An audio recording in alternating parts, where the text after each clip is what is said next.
Peru attracts people for both the wrong reasons and the right ones. It's often sold as cheap and affordable. The food is incredible, from world-class restaurants to small local spots and street food. Transportation is inexpensive. The cost of living can be very appealing. Peru is also sold as exotic. The idea of coming to a place full of new colors, flavors, landscapes, and sensations is exciting. And sometimes Peru is sold as easy. Now, I wouldn't say Peru is easy, unless you are on a guided tour being taken care of every step of the way. But living in Peru long-term is a very different experience. Peru works best for a specific type of person. That doesn't make Peru bad or magically perfect. It simply means that it takes a certain mindset to truly thrive here. At its core, Peru is for the adventurous soul. You can find comfort in Peru. You can live in a modern apartment with all the amenities you expect in North America, Europe, or Asia. But once you step outside the Miraflores or San Isidro bubble, that's where the challenge begins. And that's where the adventure really starts. This video isn't about discouraging anyone. It's about honesty and alignment. Peru can be life-changing, but only if you're wired for it. A first reminder, my first morning in Peru. I still remember my first morning here.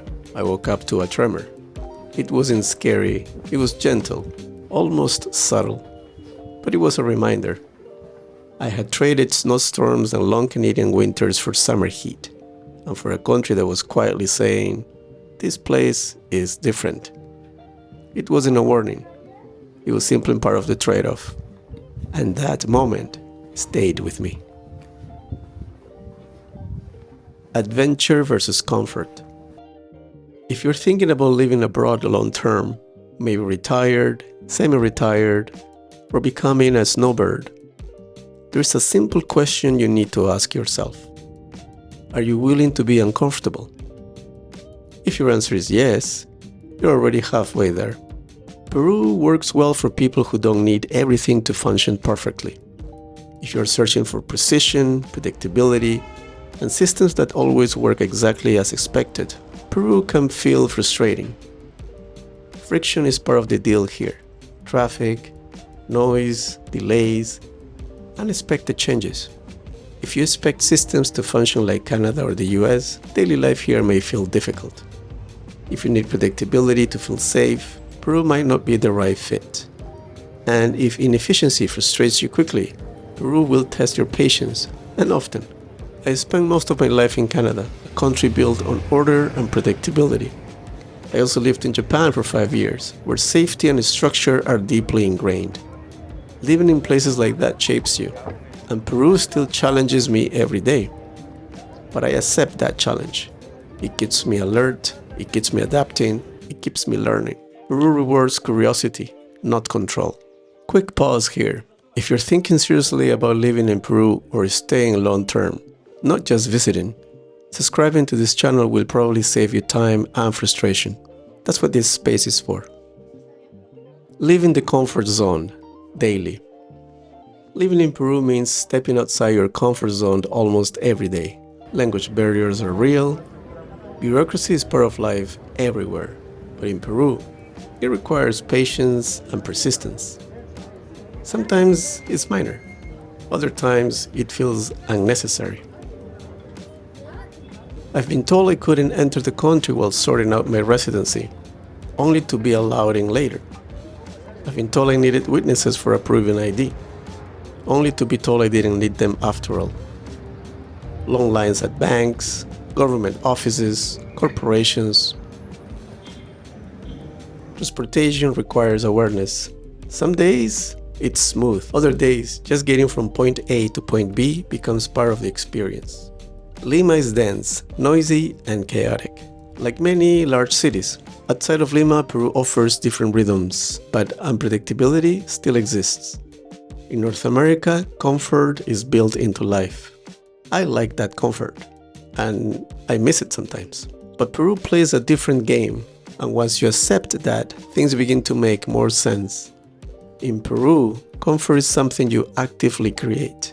If your goal is to preserve the life you already have, Peru will be exhausting. Transformation versus escape. Peru works best for people seeking transformation, not escape.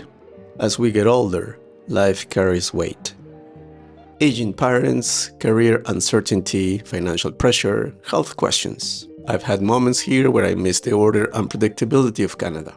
Moments where I asked myself, what am I doing here?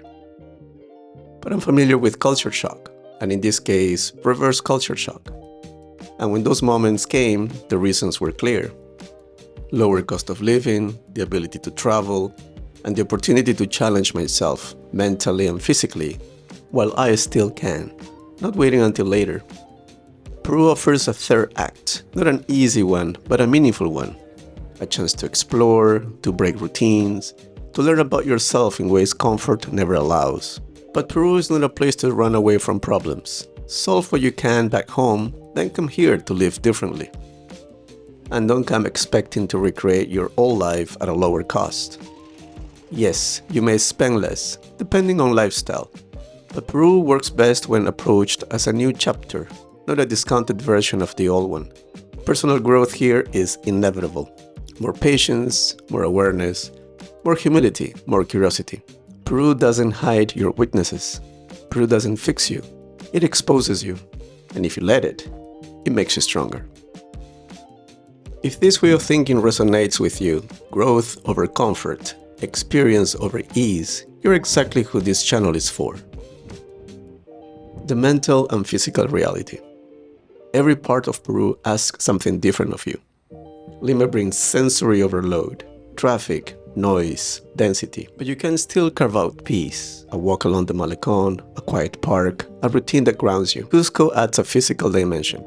Altitude, stairs, and even terrain. Going into the Peruvian Andes reminds you quickly that Lima discomforts aren't the same as physical challenge. Light headaches, low appetite, shortness of breath. But once acclimatization happens, the next part of the adventure begins.